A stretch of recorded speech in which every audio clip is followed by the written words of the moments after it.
In the darkest archives of the Third Reich, the name of Ilse Koch appears with uncomfortable frequency, not as a military leader or strategist, but as a symbol of a cruelty that exceeded the functional and became personal.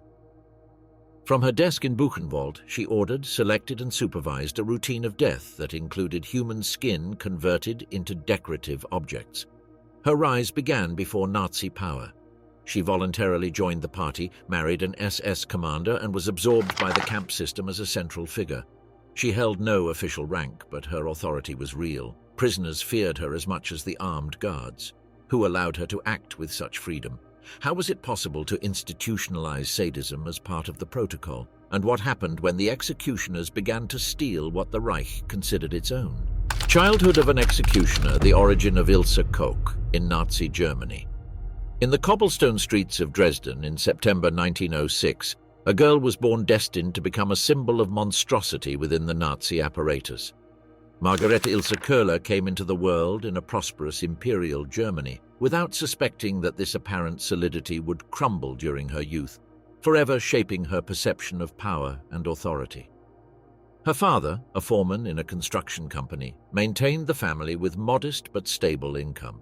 The Kohlers represented that disciplined German working class that formed the backbone of the empire, hard-working, respectful of the established order, but without real access to political power. Her mother, completely dedicated to the home, educated Ilse and her sisters according to rigid feminine codes. Domestic obedience, patriarchal submission, and preparation for marriage as the only horizon of personal fulfillment. Ilse's childhood passed without notable incidents. She was an applied student in the local elementary school, where she learned arithmetic, German, imperial history, and the domestic tasks considered essential for girls of her social extraction. The German educational system of the early 20th century manufactured functional citizens within clearly defined hierarchies, specializing feminine formation in the creation of efficient wives and prolific mothers. But while Ilse memorized geography and embroidery lessons, Germany was precipitating toward the abyss. World War I erupted when she was 8 years old, radically transforming the country of her childhood. The conflict drained national resources, sent millions of men to the slaughter of the trenches, and left entire families surviving on increasingly scarce rations. The defeat of 1918 brought international humiliation, foreign occupation, and the collapse of the imperial order that had provided meaning and structure to generations. Her adolescence coincided with the most chaotic years of the Weimar Republic. The hyperinflation of 1923 pulverized family savings when Ilse was 17 years old. She witnessed how an egg cost millions of marks and salaries lost value between morning and afternoon of the same day. This traumatic experience forged a German generation that lost faith in parliamentarism, democracy, and liberal institutions, considering them responsible for the national disaster. Upon finishing her basic education, Ilse entered a commercial school where she mastered accounting, typing, and shorthand. It was practical training designed to quickly insert working-class youth into administrative jobs without aspirations of significant mobility. Her first jobs confirmed this trajectory: cigarette factory, then secretary in small commercial companies in Dresden. These jobs provided her with more than economic sustenance. In the offices of businessmen and officials, Ilse observed how control was exercised over subordinates from intermediate positions without needing to occupy supreme command. She learned that effective authority did not always require official titles, but knowledge of the internal mechanisms of power and skill to manipulate them. This lesson would prove crucial when, without formal position in the SS apparatus, she would exercise brutal authority as the commander's wife. The partial economic stabilization of the mid-1920s offered fleeting hope, but the Great Depression that followed the collapse of Wall Street in 1929 again plunged the country into crisis. Unemployment skyrocketed, banks went bankrupt, and millions of Germans blamed the democratic system for its inability to resolve successive crises. The National Socialist Party capitalized on this despair with a seductively simple message. Parliamentarism had failed. Democracy was foreign imposition. Germany needed strong leadership that would restore order and national dignity. For young people like Ilse, raised in nostalgia for imperial order and witnesses to Republican failure, Nazism offered comforting certainties wrapped in promises of national rebirth. In 1932, a year before Hitler's rise, Ilse made the defining decision of her existence. She voluntarily joined the Nazi Party. Her membership number, close to 500,000, confirmed early adhesion when the movement was still fighting for state power. This choice did not result from social pressure or political convenience, but from deliberate ideological conviction. The specific motivations of her decision remain unrecorded, but the pattern of early female affiliation to Nazism suggests revealing factors. Many young working-class women perceived in the party opportunities for belonging, purpose, and social ascent that the traditional system denied them.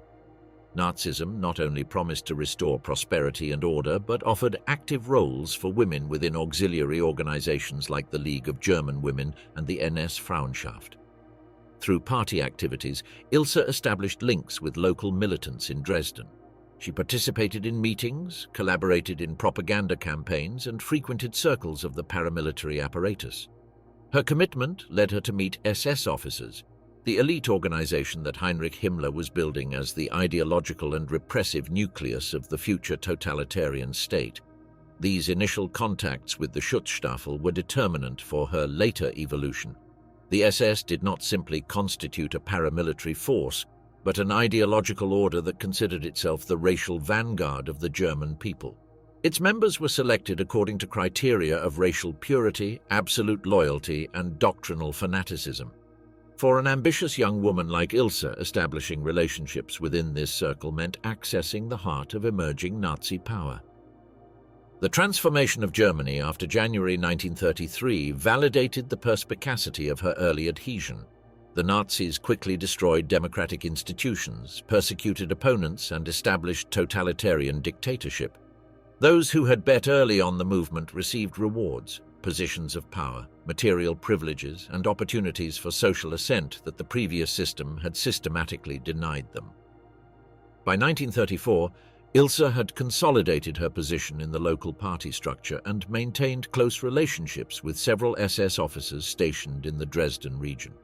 She was no longer the simple secretary of previous years, but a committed militant with access to circles of real power. Her life was preparing for the definitive turn that would lead her from local party bureaucracy to the heart of the Nazi concentration system. The metamorphosis from working-class accountant to active collaborator in the machinery of terror began in those party circles of the mid-1930s. The encounter with Karl Otto Koch, SS officer with ambitions within the Nazi penitentiary apparatus, would complete this transformation and open doors to a power that exceeded any conceivable expectation during her formation in Imperial Dresden. Wedding with terror, the lethal alliance between Ilse and Karl Koch. The convergence between Ilse Koch and Karl Otto Koch represented the alliance of two complementary ambitions within the emerging repressive apparatus. Karl, a great war veteran 9 years older than Ilse, dragged a turbulent history that included criminal background for fraud and embezzlement.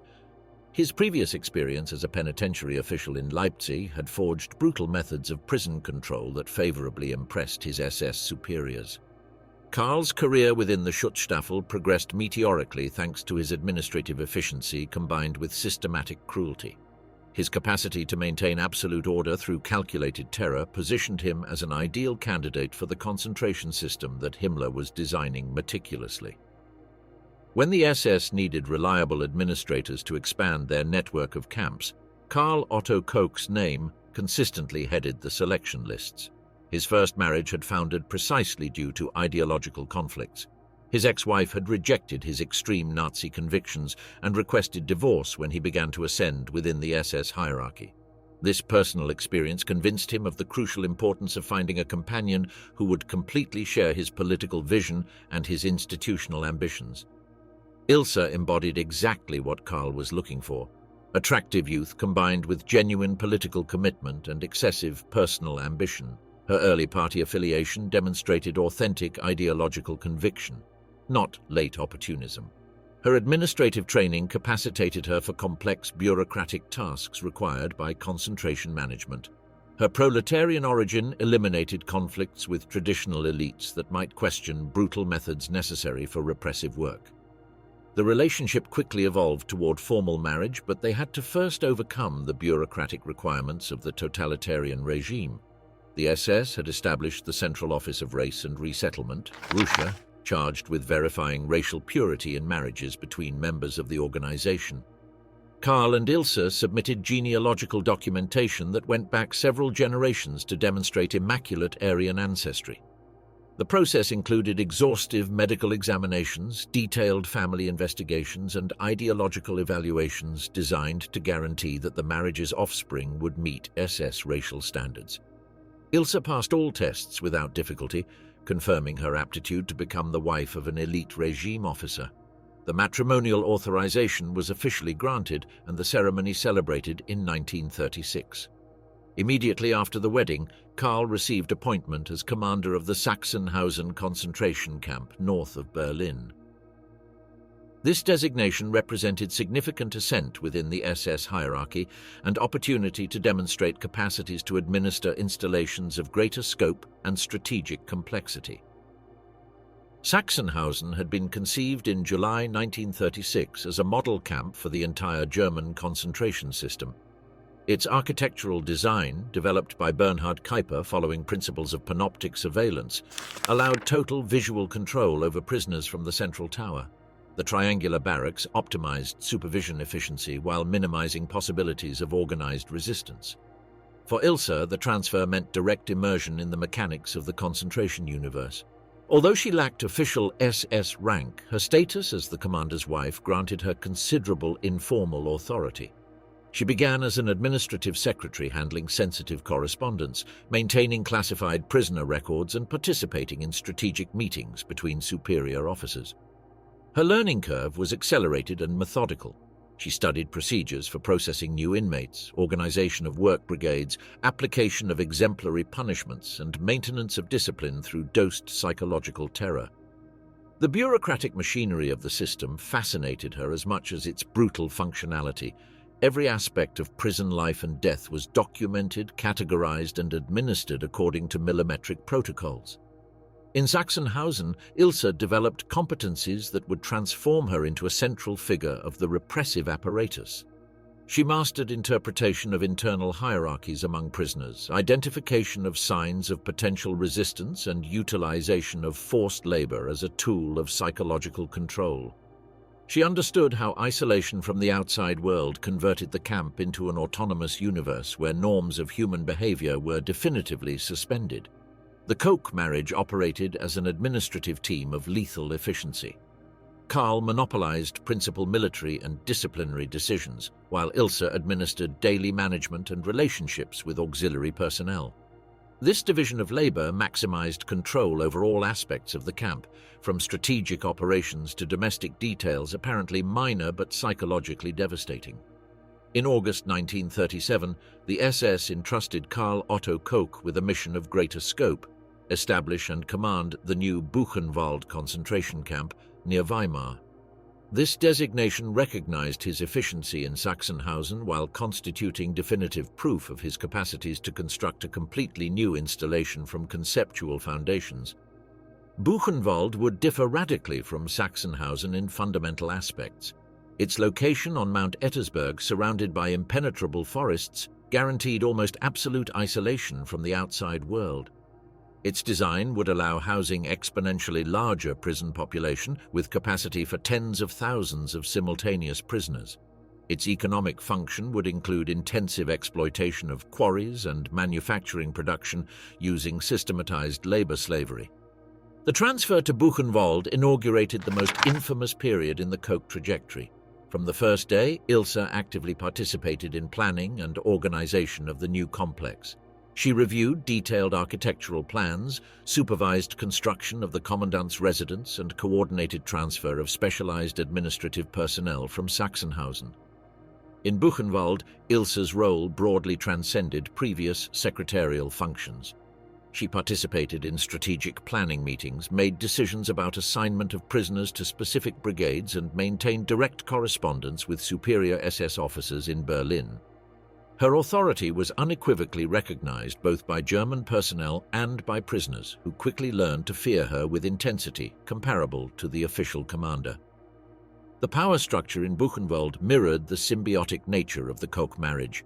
functional alliance between ambitious personalities who had found in the concentration system the perfect vehicle for their aspirations of totalitarian control. Karl provided institutional legitimacy and formal military authority. Ilse contributed administrative efficiency and personal cruelty that complemented system objectives with lethal synergy. The consolidation of Karl and Ilse's joint power established precedent within the Nazi concentration universe. Although other commanders had wives, few reached the level of practical authority that Ilse exercised daily. Her capacity to function as an effective extension of her husband's power, combined with her own brutal initiatives, converted her into an aspirational model for other SS officers' wives with similar ambitions to transcend traditional domestic roles. The SS villa, privileges and luxuries at the camp's expense. The commandant's residence of Buchenwald rose following architectural principles that deliberately contrasted with the functional brutality of the camp. The chosen Heimatschutzstil style evoked idealized Bavarian rural architecture, pronounced roofs, carved dark wooden frames, ornamental balconies, and gardens organically integrated into the forest environment. This stylistic choice appropriated traditional German cultural symbols, transforming them into domestic emblems of the new totalitarian order. It was a representation of the National Socialist ideal of racial harmony applied on a domestic scale, where aesthetics served to mask the structural barbarism that sustained it. The villa's construction was executed entirely with slave labor extracted from the camp. The workdays extended from dawn to dusk without regulated breaks, fueled by rations that barely kept the body standing. Prisoners transported stone, wood, and lime with human force, excavated foundations on rocky terrain with rudimentary tools, and executed precision carpentry work without specialized equipment. The human cost was as high as deliberately ignored. It is estimated that dozens died from exhaustion, hypothermia, infections, or punishments applied for slowness in work. The residence's interior displayed bourgeois luxury carefully curated by Ilse Koch. Ample rooms with central heating and imported carpets, a main hall decorated with Viennese furniture, a kitchen equipped with Siemens appliances, glazed ceramic bathrooms with constant hot water, and a private air raid shelter excavated under the foundations. The windows were strategically positioned to offer privileged views of the concentration camp. From her desk, Ilse could observe the movement of work brigades, guard changes, and punishments applied in the esplanade without needing to abandon her thermal comfort. Each piece of furniture was personally chosen by Ilse in an exercise of symbolic power that fused culture, violence, and control.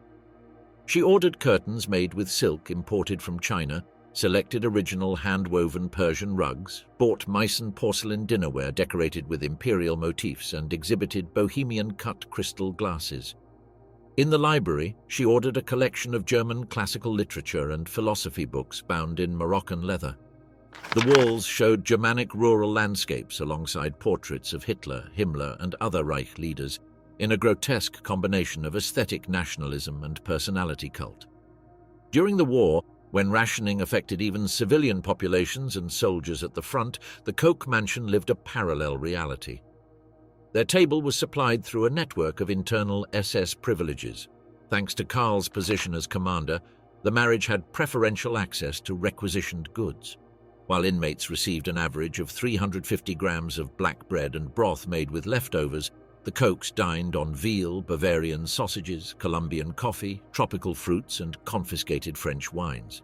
Part of these supplies were diverted from shipments destined for high command, and another part came directly from systematic looting of prisoners' belongings. The domestic service was composed exclusively of prisoners selected with specific criteria: physical strength, submissive attitude, and exploitable skills. Among them figured a Parisian chef deported for his activity in the resistance, an Austrian butler with previous experience in noble houses, Italian gardeners expert in topiary, and young German women forced to perform cleaning tasks under constant threat. These servants were slaves in every sense. They worked under direct supervision, without salaries, with exhausting schedules, without rest days, and subjected to humiliating norms. The accommodation of this personnel was located in the villa's basements, in rooms without windows, without heating, and with conditions of permanent insalubrity.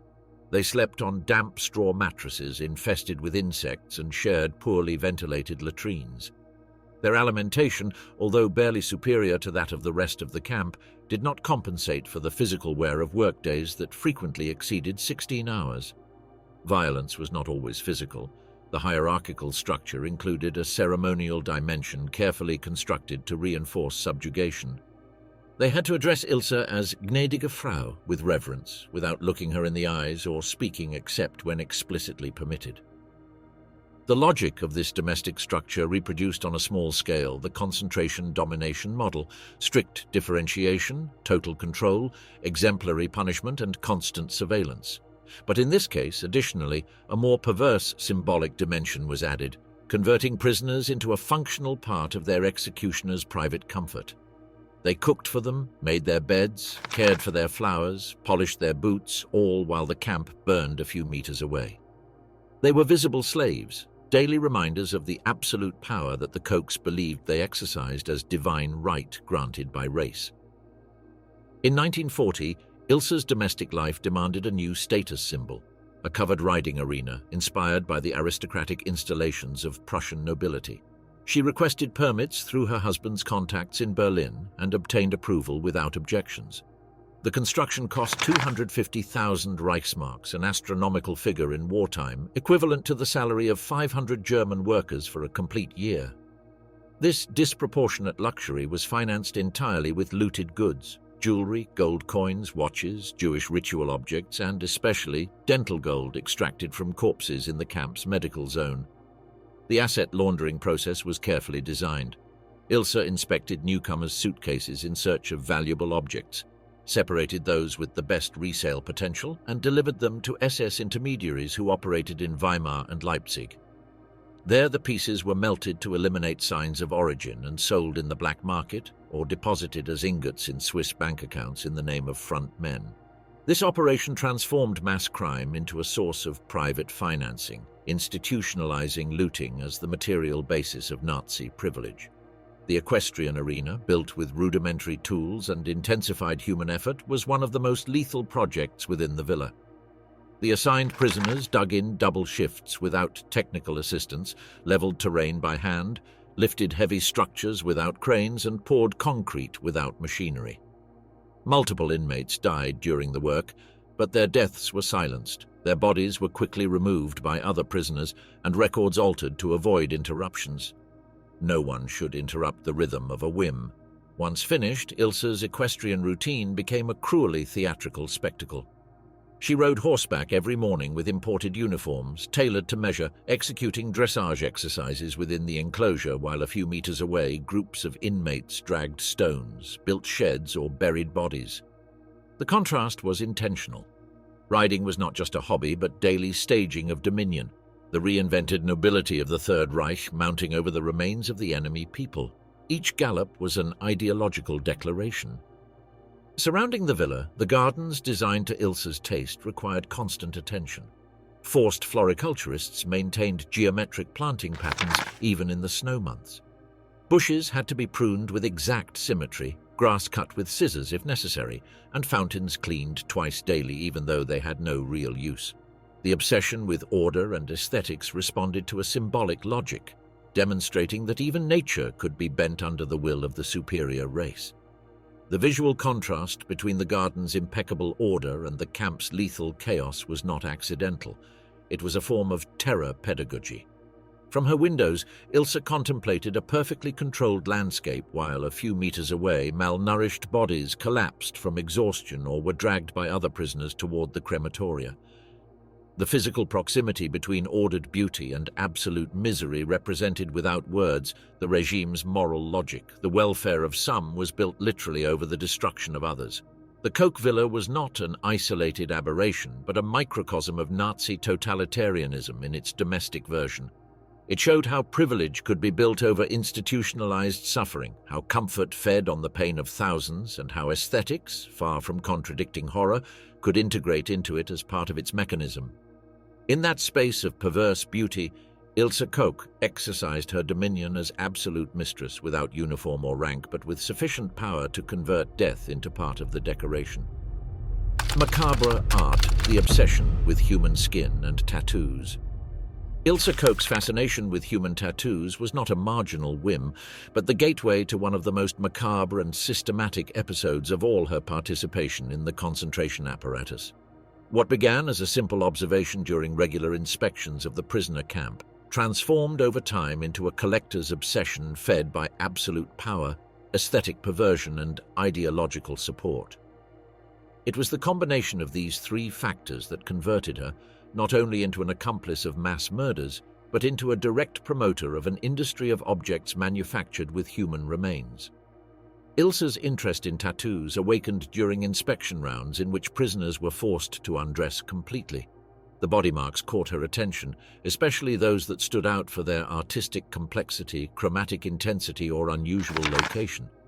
In a camp like Buchenwald, the diversity of inmates, from common criminals to captured foreign soldiers, passing through political resistors and religious deportees, guaranteed a significant variety of tattoos.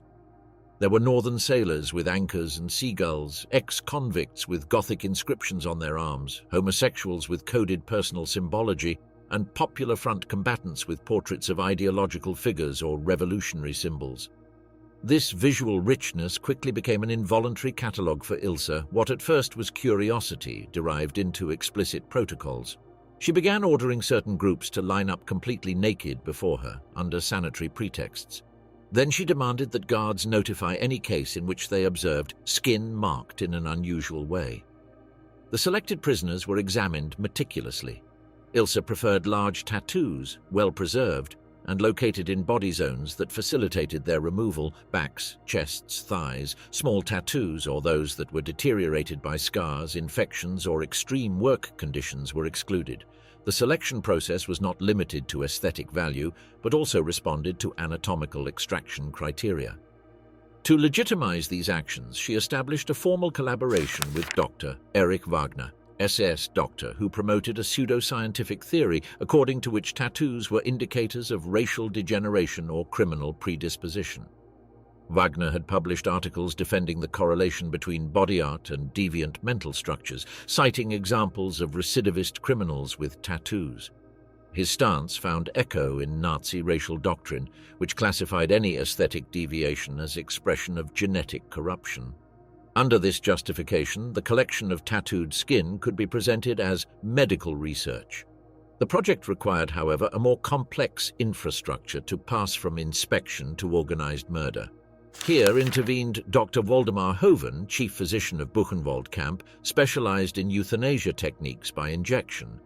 Hoven, a trusted SS member, had previously participated in the Action T4 program and mastered silent, lethal methods like the use of phenol direct to the heart.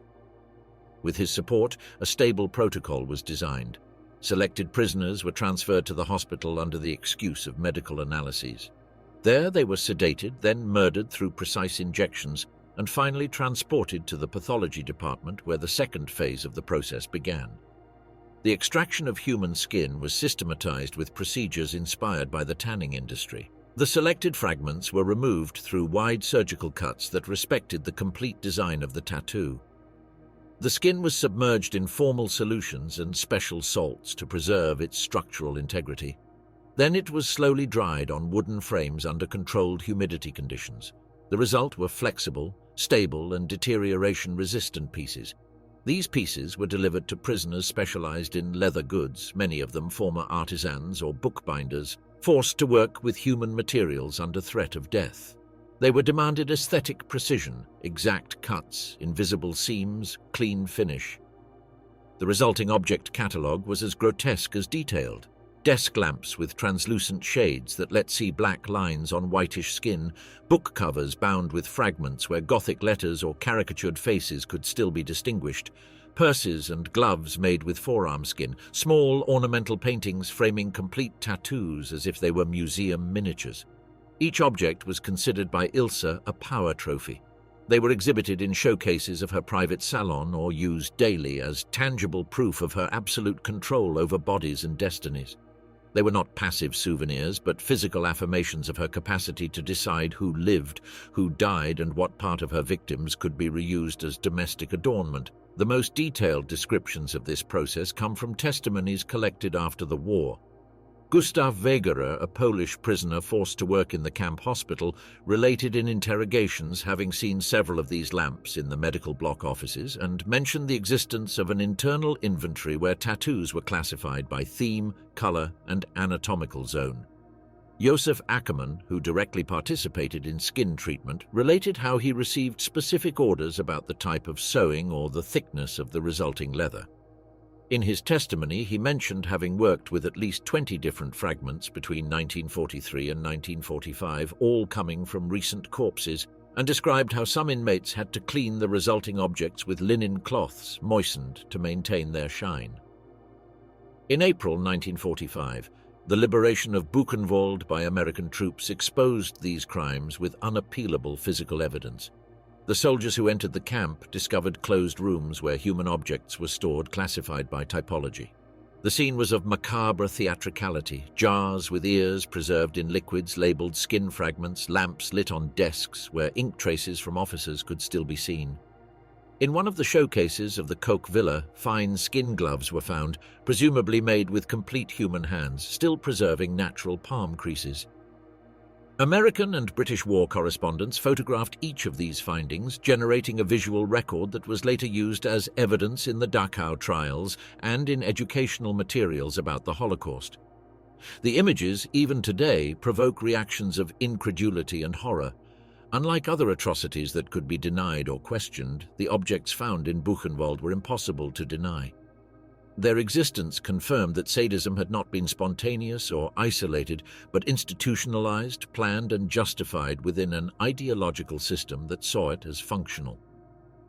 The camp's internal documentation confirmed Ilse Koch's direct participation.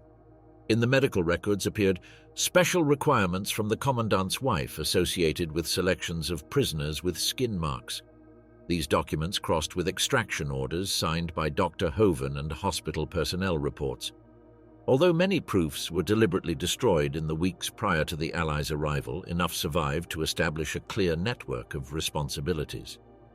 The hospital entrance and exit lists coincided with the dates of inmates' disappearance and with the arrival of new manufactured objects. Some documents even detailed the type of tattoo requested, as if it were a custom piece. At a structural level, this program required coordination between at least 3 camp departments: internal security, medical direction, and confiscated goods administration. Each involved actor had specific functions and operated under pseudo-scientific assumptions that legitimized the murders. The notion that tattoos could be used as visual evidence of genetic degeneration allowed these crimes to be justified as contributions to racial knowledge. They were not just objects. They were, in the regime's logic, didactic material that illustrated the biological decadence of the enemy. This ideological rationalization was essential for collective complicity.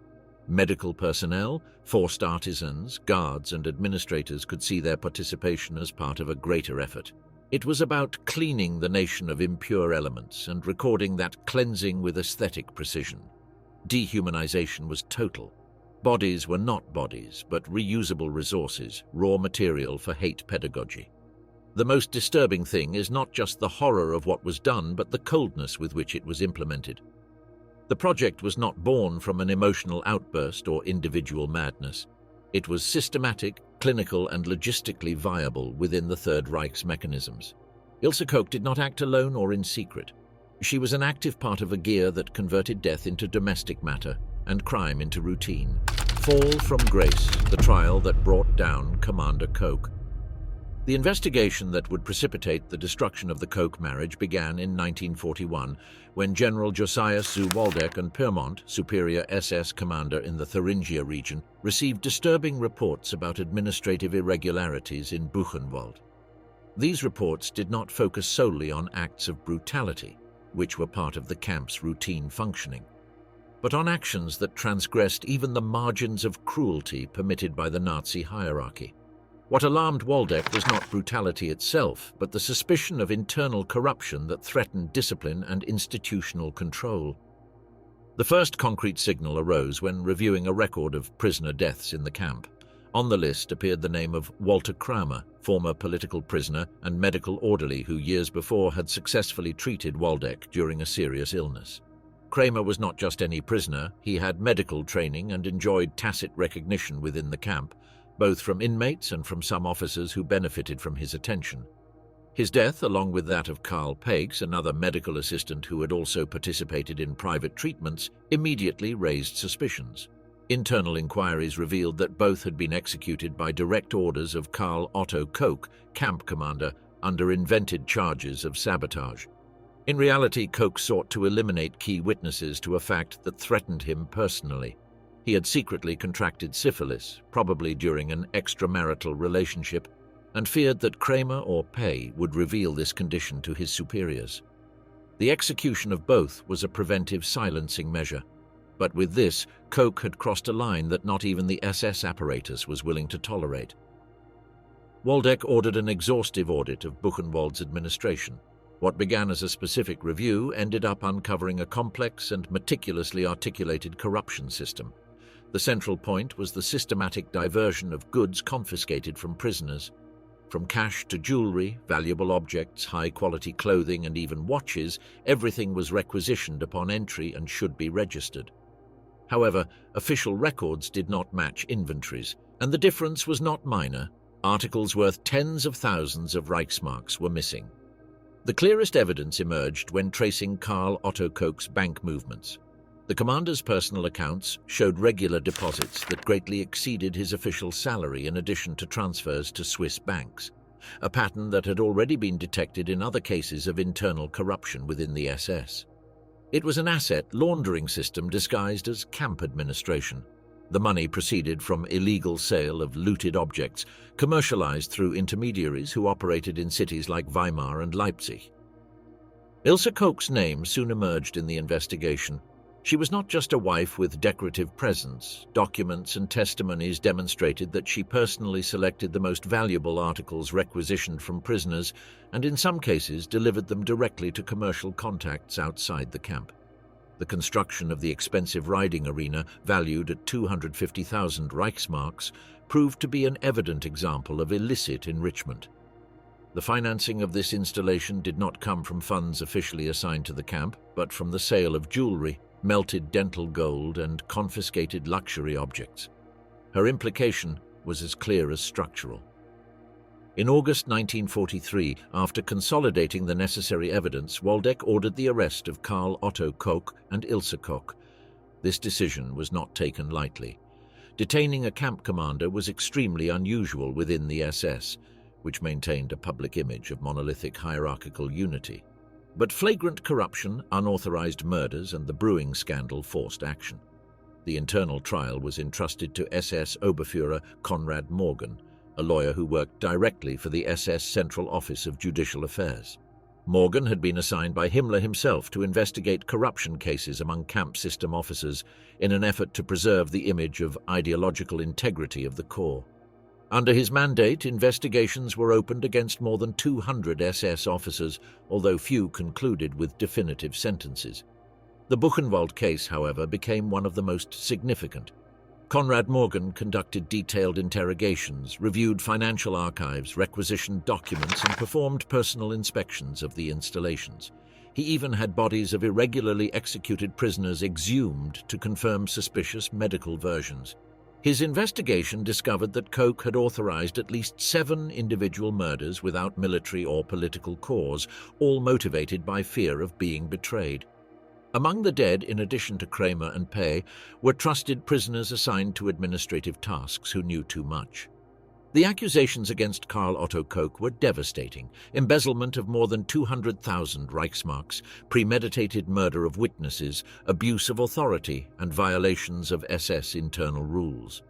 The evidence included not only accounting and banking records, but testimonies from subordinate officers who detailed the methodology with which Reich goods were diverted to private accounts. Ilse's case presented additional complications. Technically, as a wife without formal rank within the SS, she had no legal authority to issue orders. This ambiguity made it difficult to charge her with the same criteria applied to her husband. However, the tribunal found sufficient proof that she had received and used stolen goods worth over 25,000 Reichsmarks. Additionally, some testimony suggested that she intervened in work brigade assignments for personal vengeance, although these accusations could not be verified with the same documentary rigor. The trial culminated in December 1944 with a definitive resolution. Karl Otto Koch was found guilty of all charges and sentenced to death by firing squad. The sentence was ratified by Heinrich Himmler, who, despite having protected other commanders in similar circumstances, considered that Koch's conduct threatened SS credibility.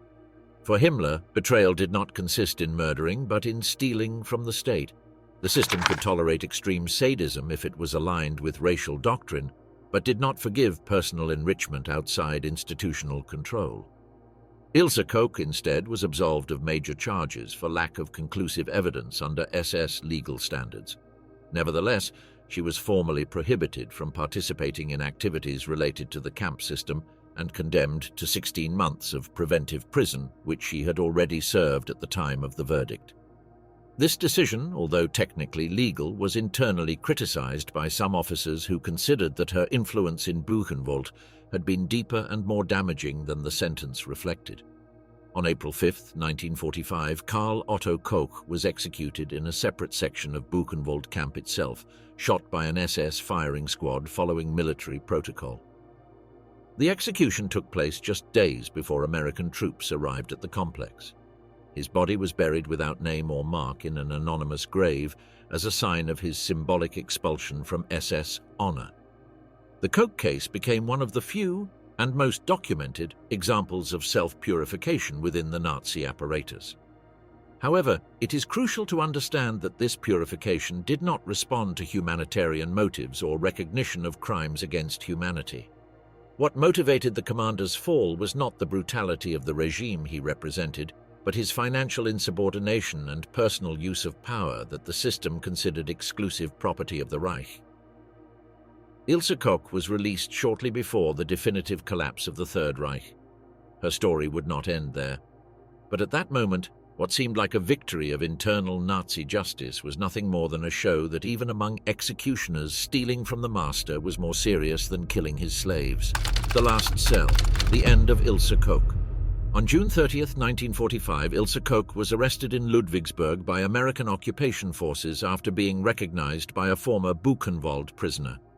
Her capture put an abrupt end to her attempt to reconstruct normal existence by taking refuge with relatives in Württemberg, where she adopted the identity of a war widow transporting her 3 minor children.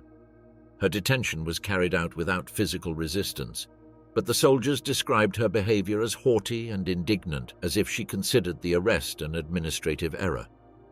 During transfer to detention facilities, she maintained a defiant attitude that contrasted dramatically with the typical desperation of other captured Nazis during that chaotic period.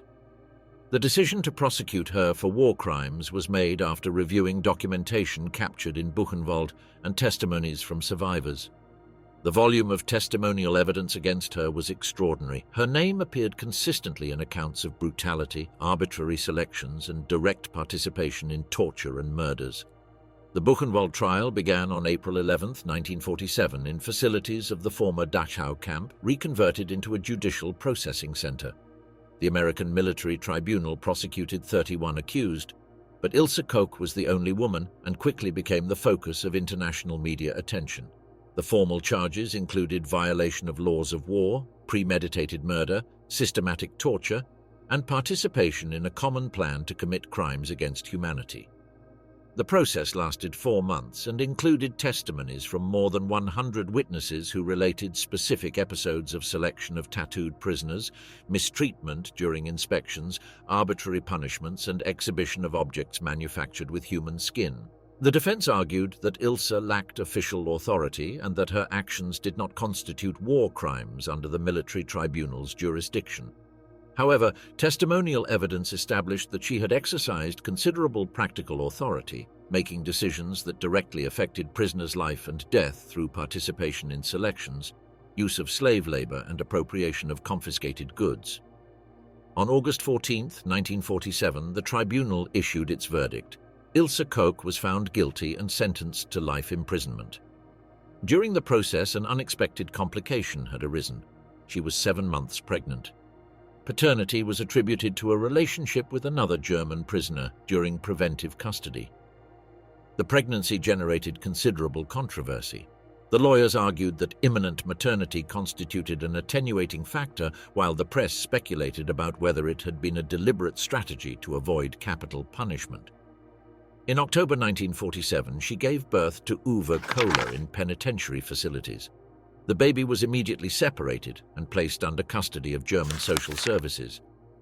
In an unexpected legal turn, General Lucius D. Clay, military governor of the American occupation zone, commuted the life sentence to 4 years of prison, arguing that much of the evidence was testimonial and sufficient physical proof did not exist. This decision provoked massive indignation both in the United States and in Europe, leading German authorities to prosecute the case again under their own jurisdiction.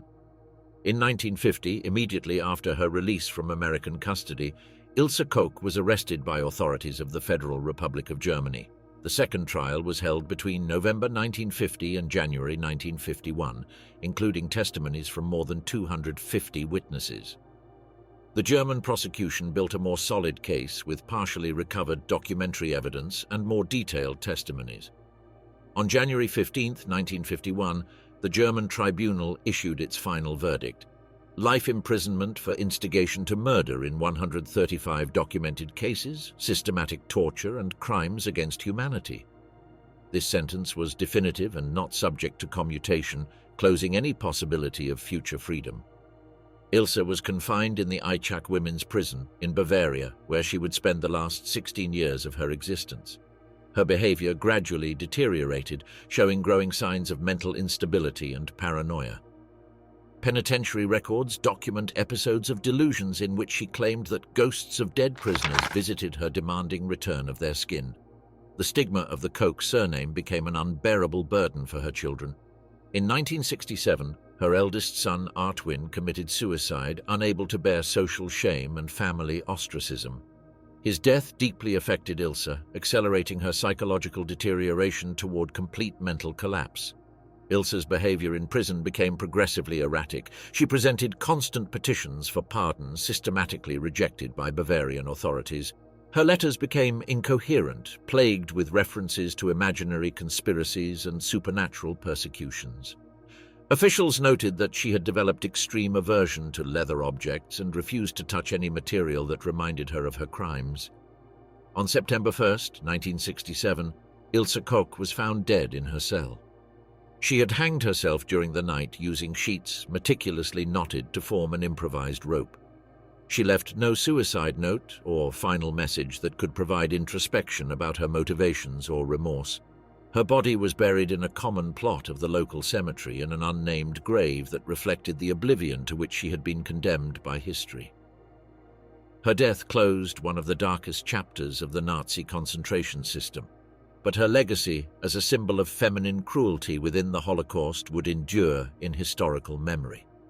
The case of Ilse Koch demonstrated that participation in mass atrocities transcended limitations of gender, social class, or education, emerging from the fatal intersection between opportunity, extreme ideology, and uncontrolled personal ambition that found in Nazi totalitarianism the perfect vehicle for its most monstrous expression.